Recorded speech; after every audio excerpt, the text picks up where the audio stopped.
I have 4 children, but none of them want to come home to see me anymore. So I decided to travel across the United States to visit each one of them myself. I just asked a simple question. You happy? What do you mean? You happy? Yeah, of course I am. When I saw my daughter smiling so happily, I didn't turn back. I just quietly walked away. When I saw my youngest son, I felt something different. And you happy? Happy, yeah.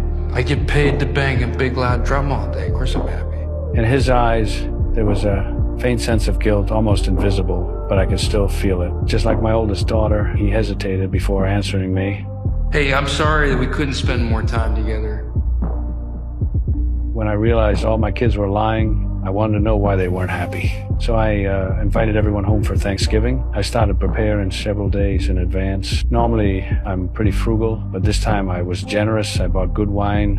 I got a special here on the rum. Oh, forget the specials. I got the children visiting me this weekend from all over the country. Expensive barbecue equipment, everything. But the night before Thanksgiving, a sudden phone call shattered all my excitement. It was my youngest son. He told me with guilt in his voice that things weren't going well at work and he couldn't make it. I joked with him, saying he'd miss out on some great wine. Then, when I checked my voicemail, I was completely disappointed. Both of my daughters had left messages. One said her child was sick. The other said she was away on a business trip. They also said my oldest son wouldn't be coming either. The reunion dinner I had spent so much time preparing ended up with only me sitting at the table. My wife passed away years ago. After the funeral, my 4 children never came home again. Except for the holidays, my kids rarely call me.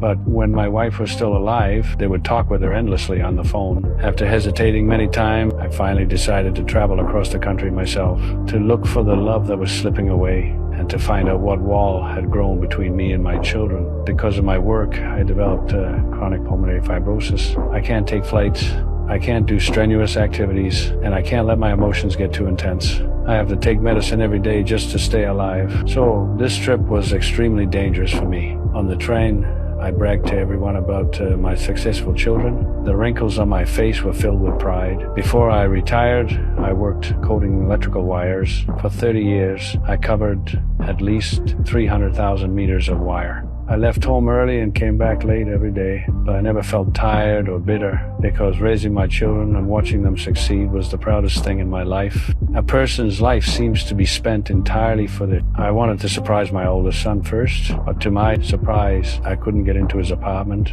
No matter how long I pressed the doorbell, no one answered. I thought maybe he was working late, so I waited on the steps for a long time, but he never came home. With no other choice, I dragged my luggage away, feeling disappointed. Then, when I passed by an art gallery, I suddenly stopped. The brushstrokes looked so familiar that my heart skipped a beat. I looked closer, and sure enough, his name was written right there. In that moment, I remembered a conversation we had years ago.